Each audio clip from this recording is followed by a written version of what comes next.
সময় সব কিছু বদলে দেয়।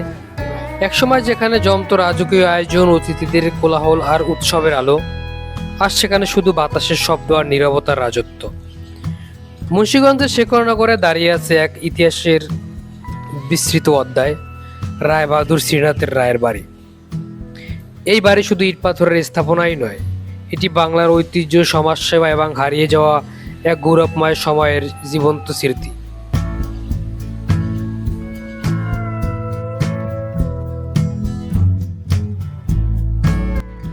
ঢাকার অদূরে মুন্সিগঞ্জ জেলার সিরাজদিখান উপজেলার শেখরনগর গ্রামে অবস্থিত এই ঐতিহাসিক রাজপ্রাসাদ। আজ এটি অনেকটাই ধ্বংসপ্রায়, কিন্তু কয়েক মুহূর্তে চোখ বন্ধ করলে কল্পনায় ফিরে আসে সেই জমজমাট দিনগুলো। একসময় এই আঙিনায় আসতেন ব্রিটিশ কর্মকর্তা, অভিজাত অতিথি, সমাজের বিশিষ্ট ব্যক্তিরা। এই বাড়ি ছিল এলাকার অন্যতম গুরুত্বপূর্ণ সামাজিক ও প্রশাসনিক কেন্দ্র।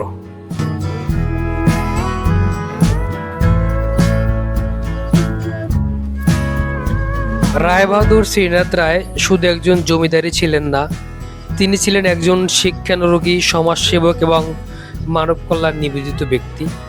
ব্রিটিশ সরকার তার জনহিতকর কর্মকাণ্ডের স্বীকৃতিস্বরূপ তাকে রায়বাহাদুর উপাধিতে সম্মানিত করে।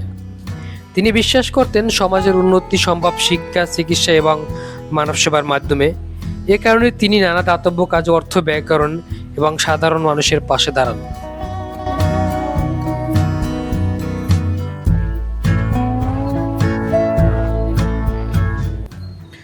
দেখুন এই বিশাল স্তম্ভগুলো, এই খিলনা, এই প্রশস্ত বারান্দা, প্রতিটি ইট যেন অতিথির এক একটি গল্প বলছে। একসময় এই বারান্দা দিয়ে হেঁটে যেতেন জমিদার, অতিথি এবং কর্মচারীরা। রাতের বেলায় ঝাড়বাতির আলোয় আলোকিত হতো পুরো প্রাসাদ, উঠানে ভরে যেত মানুষের পদচারণায়। আজ সেই আলো নিভে গেছে, কিন্তু ইতিহাস এখনো নিভে যায়নি, ধীরগতিতে এবং চলতেই থাকবে। এই বাড়ি ইতিহাসের সবচেয়ে স্মরণীয় ঘটনাগুলোর একটি ঘটে 1322 বঙ্গাব্দে 21শে শ্রাবণ। তৎকালীন বাংলার গভর্নর লর্ড কারমাইকেল এখানে আসেন। তিনি এই বাড়িতে একটি দাতব্য চিকিৎসালয় উদ্বোধন করেন। এটি প্রমাণ করে যে শ্রীনাথ রায়ের চিন্তাধারা কেবল নিজের পরিবার বা সম্পত্তি কেন্দ্রিকই ঘিরে ছিল না, তিনি সাধারণ মানুষের কল্যাণকে সমানভাবে তিনি গুরুত্ব দিয়েছিলেন। 1947 সাল, দেশভাগের পর বদলে যায় সবকিছু। রায় পরিবারের সদস্যরা চলে যান ভারতবর্ষে। ধীরে ধীরে পরিত্যক্ত হয়ে পড়ে এই প্রাসাদ। যে বাড়ি একসময় ছিল মানুষের ভিড়ে মুখর, সেখানেই বাসা বাঁধেন নীরবতা। সময়ের সঙ্গে সঙ্গে ভেঙে পড়তে থাকে দেয়াল, ছাদ, বারান্দা। অবহেলার কাছে হার মানতে থাকে ইতিহাস। আজও প্রতিদিন ইতিহাস প্রেমী মানুষ এখানে আসেন, কেউ ছবি তুলতে, কেউ ইতিহাস জানতে, কেউ শুধু একটু অনুভব করতে একটি হারিয়ে যাওয়ার সময়কে। এই বাড়ি আজও দাঁড়িয়ে আছে, হয়তো শেষ শক্তিটুকু দিয়ে আমাদের মনে করিয়ে দিতে, আমাকে ভুলে যেও না।